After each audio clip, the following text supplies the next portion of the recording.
Are you making these common mistakes when it comes to staying inside of your calorie deficit? Ladies, welcome back to another episode of the Nicola Graham Podcast. I spoke on last week's episode about the importance of moving away from skinny culture and reminding ourselves of our goals. And I got into some really great conversations off the back of that podcast. And one of those conversations, many of the conversations actually came back to the same point, which is we want that lean, toned, strong aesthetic, but we also want to drop body fat. Can we do both things at the same time? What are the nutrition protocols that we need to be looking at? And I think one of the common mistakes and common traps that I know a lot of women fall into is mega low calorie. Okay, so we see the weight drop maybe a little quicker, but I'll get into that. When you get to the perceived end goal, you still feel soft. So you might feel like you look great in your wear clothes, or, your gym kit, where everything's being sucked in with a great pair of expensive gym trousers or leggings. But when we're in our bikini or we're in our swimwear or we're in our underwear day to day, we still feel like soft. We still don't feel strong and defined and lean. And I think for a lot of women that I speak to, that is the challenge. We're always chasing weight loss rather than fat loss. And very few women actually, I think more nowadays are looking to build lean muscle, which is great, honestly. I still now get so excited when I see women in the weight section of the gym. The gym that I go to has got a women's only part. And I used to always train in there just because I like the quiet nature of that part of the gym. Anyway, I haven't been upstairs in the women's part for ages. And I went up there last week. I was just having one of those days, when you just want to keep your head down. We've got a downstairs, we've got a mezzanine, we've got a women's section, we've got a big weight section. We've got it all going on in the gym that I go to. And I generally just stay downstairs. It's got everything that I need. It's a very small area, but it's everything that you need. I just go in. Anyone who knows me will know that I know you see me film videos and stuff of my workouts, but generally I am just going in and keeping my head down and quickly in, quickly out, because it's either first thing in the morning or straight after school drop off anyway. So I goes upstairs to use the women's bit of the gym, and it was chocker. And the women in there were all lifting weights. So it was like happy days. Because honestly, the last time that I used to, and I'm going back maybe, 2 years, when I would go to the women's gym quite a lot, and there'd be no one in there. I would, there'd be me and maybe a couple of other women, but more so in the main area of the gym.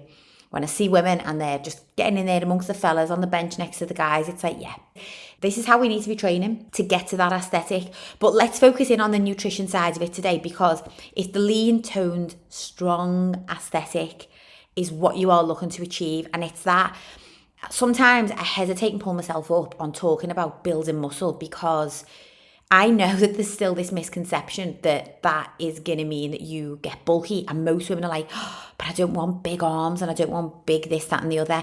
If you feel big in any area, ladies, it's because there's still body fat to drop in that area, point blank. So, like myself right now, I know that if I wanted to be as lean as some of these images that we see online, I would have a fair bit of body fat still to drop.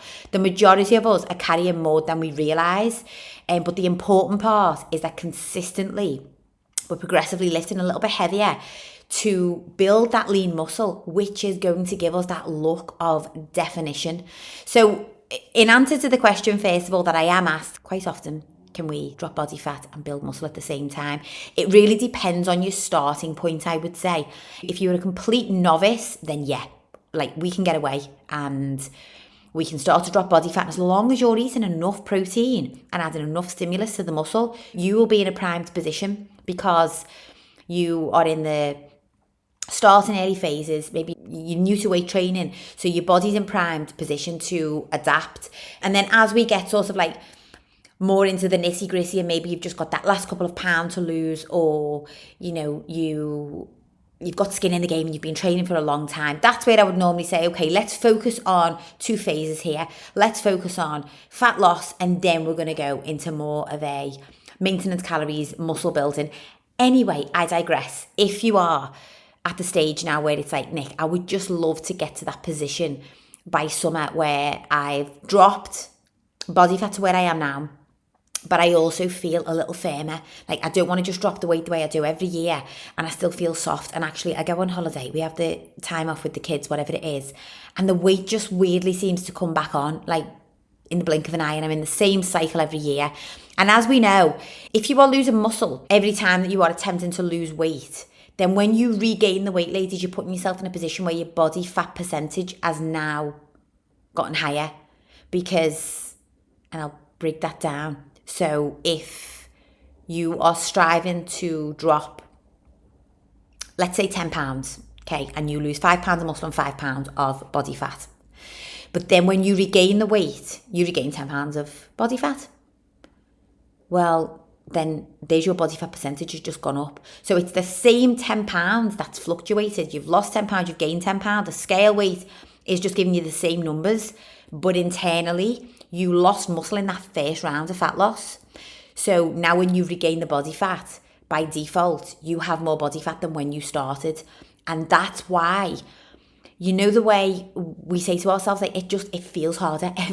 Every round of diet and every year seems to feel harder. This is why it's so imperative, especially to us women of a certain age, 35 plus. I'm not talking old days. I'm talking like us women in, you know, late 30s, 40s, early 50s. Like, it's so important that we focus and stay consistent with lifting weights and eating enough protein. So let's talk about the common mistakes that might be leading you down that garden path where you lose the weight, you feel great until you get in your bikini, and then you realise, oh, nothing much has changed other than the number on the scales. So the first one is just going too aggressive with the calorie deficit. You know that I'm an advocate of us eating well and eating to fuel and nourish our bodies. And if you go too harsh and too aggressive with the calorie deficit, I guarantee that by the weekend, you're going to end up binging.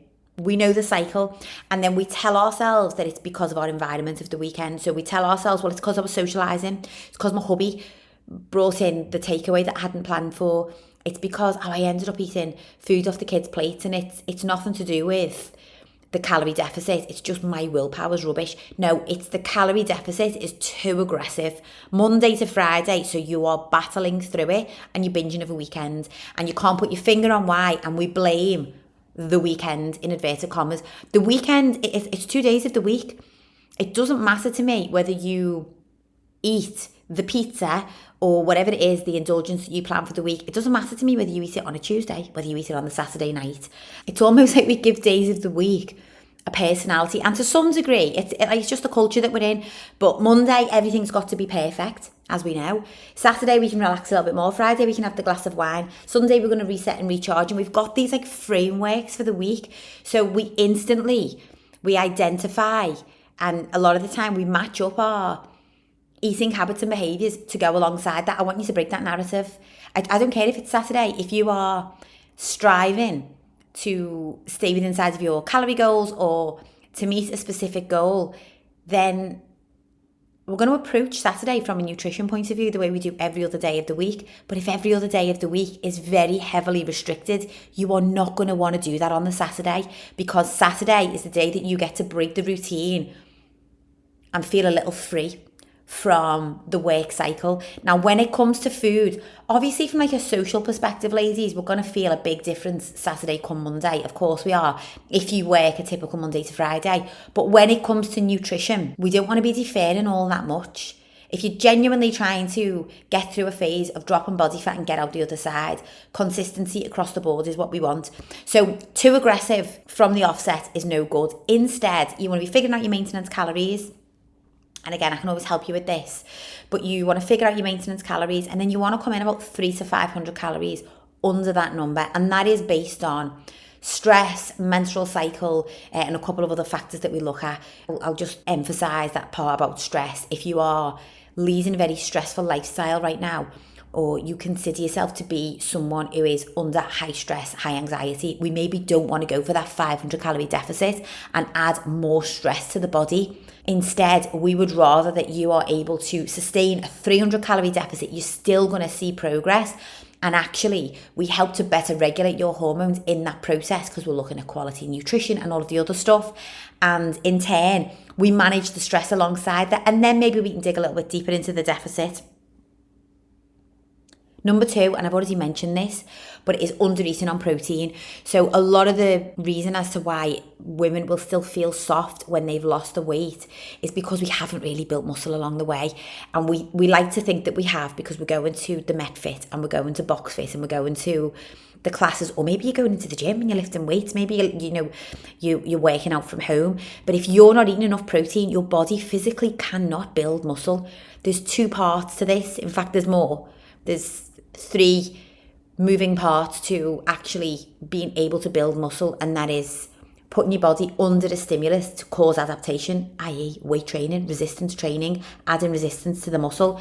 You're then going to refuel and replenish your muscle with eating an adequate amount of protein. Protein is the only macronutrient that will positively build muscle. And then we've got sleep and recovery. We know sleep and recovery plays a part in optimizing this process. So it's kind of like the third wheel, but it's really just about optimizing everything overall. But if you're not eating enough protein and you want to strive for around 1 gram per 1 pound of ideal body weight. Now I say ideal because if you are, let's say you're a 180 pound woman and you want to be 150 pounds, then you don't really need to be eating 180 grams of protein. That's probably going to really create this massive dent in your calories, and then again we fall into that cycle of maybe binging a little at the weekend because we're not giving ourselves enough fuel. I would consider the fuel to be also your fats and your carbs. We want to be eating around the 150 mark. Okay, so you're 180 pounds, you want to trim your maintenance calories by 500 calories a day, and then you want to be eating 150 grams of protein. Now for a lot of women, this is the sticking point. This is like, how on earth do I get enough protein in? Well, I will cover this in short. The reason that it feels so hard is because I believe our general eating habits and behaviours a lot of the time are just so far removed from what should be normal. So we're not really prioritising protein. We're relying on quick fix, grazing throughout the day, grabbing a mouthful of the kids' food, and then maybe we're using our calories to have, a nice sandwich or a pasta or whatever it is, but we're not really focused on getting enough protein in. There's a difference in, do you know what, but I had a protein shake and I had tuna at lunch. Okay, well that's probably 65 grams of protein, but you've got 150 grams to meet. So we need to be thinking about adding maybe some cottage cheese to the side of your jacket potato that's also got, a chicken breast or some tuna on. Probably need to be increasing the portion size of what you're already eating. And it does take a level of effort, and you will have to track, because we want to get those numbers dialed in. If you want that outcome, don't forget, we want more than just weight on the scales to drop, because I can't stress this enough, ladies. That is for the sweet satisfaction of that one moment in time.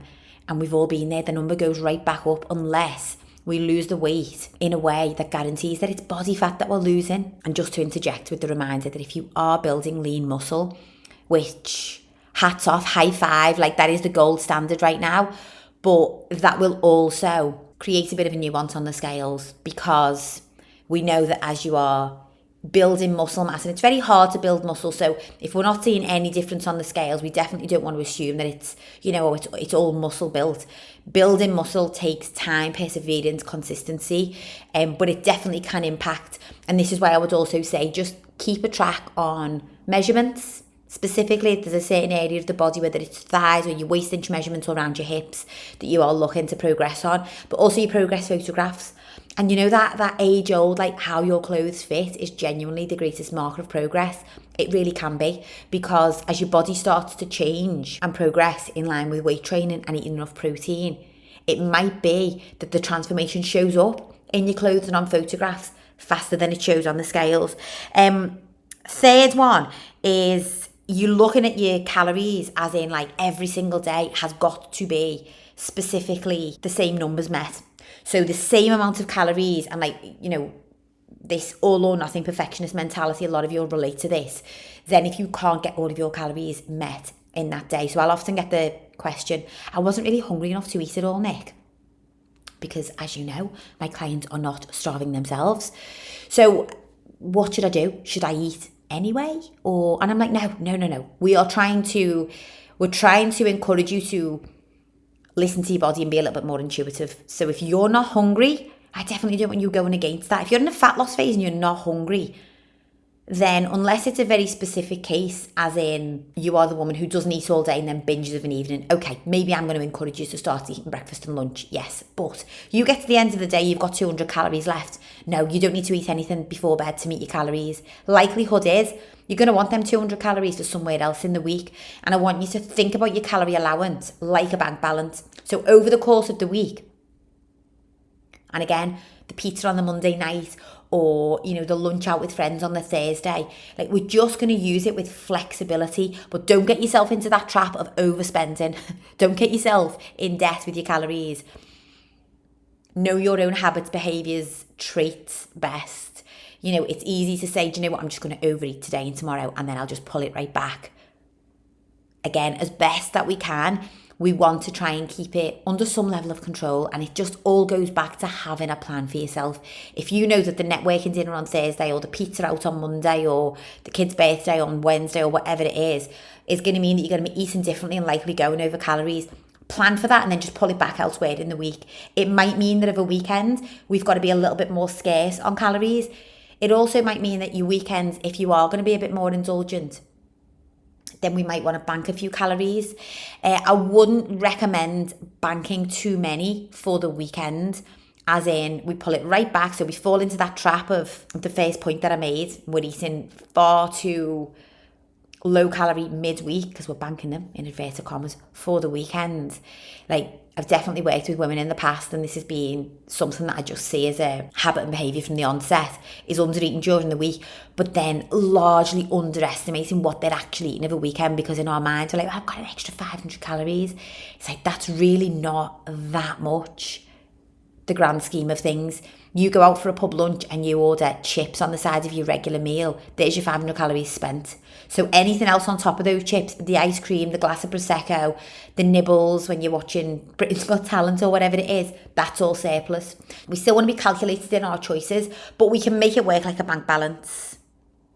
And then lastly, one of the mistakes that I do see made, and this is more being able to manage the quality of what you put in and being able to, again, stay under control, meet your protein goals, is getting something in post-workout. And it does become more important, again, for us ladies who maybe of a certain age, but we're very busy. So we leave the gym and that's it. Like, if I get home from the gym in the morning, I am straight in and I'm making packed lunches, and then I'm on a school run. Yes, I do make packed lunches of a morning. I don't make them the night before because the kids want pasta, or they want pancakes, or they want something elaborate that definitely tastes better fresh anyway. So I'm straight into it. So I will just have like a banana and a shake, or like, luckily for me, I work from home, so within an hour or thereabouts, I can get something when I get back. But if you are working out of a morning, you're then going on the school run, you're then going straight to the office, I would strongly recommend getting something, even if it's just a shake on the drive from the school run to the office, because if we don't replenish post-workout, let's assume that you're going into the gym, you're lifting weights, you're going through maybe 5 or 6 exercises, you're looking to progress, so you're lifting heavier, like you're putting your body under strain, you're lighting up your central nervous system. Like, we've got to replenish, we've got to signal to the body, it's okay, you're safe. You are safe. When I work out and I put you under this amount of pressure, I am going to refuel. So you want to get this you want to create this safe relationship with your body, because if you don't, your body will panic and it won't let go of fat stores. It will let go of muscle. So I suppose that's a really nice way of thinking about it, actually, is that we're just creating this safety net for ourselves.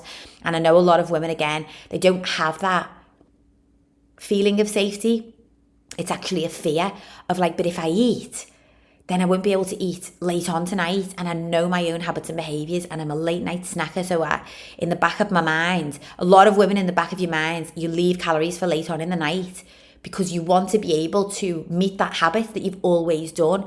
But we've got to be willing to change that and build some trust, because if you can get yourself satiated through eating enough protein and eating well and recovering post-workout, you won't battle as hard with those late night cravings. Like, it'll become less of a battle. You will naturally be satiated.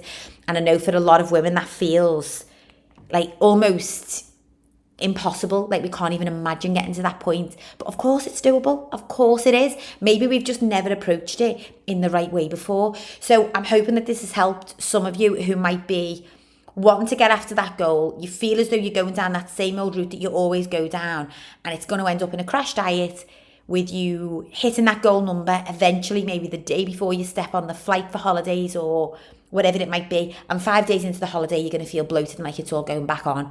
Like, we've been there, and I work with women every summer who are going through the same cycle. And I will remind you that if you need some extra support or accountability or real structure on this front, like, this is what we do inside of Thriving Women.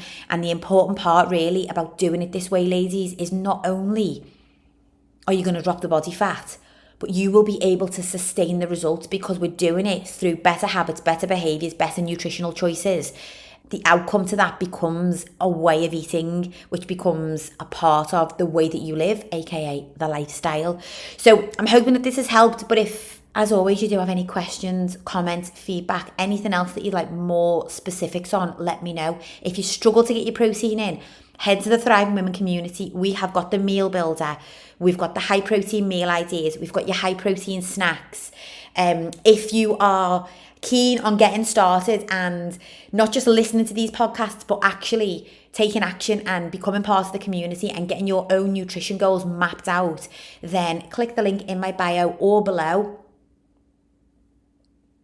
in the show notes, and I will look forward to hopefully welcoming more of you into our Thriving Women community, our group coaching program, Time to Thrive. It's the place to be. It is the place to be as we build up to summer. And honestly, ladies, and I'll say this now, and those of you who have worked with me for a while will know this, during the summer, a lot of women will be panicking now in the lead up to summer, and we forget that we still have opportunity during the summer season. We still want to be able to take care of ourselves. We want to be at the ideal goal by then, of course we do, but that's not the time when you just then take your foot off the gas.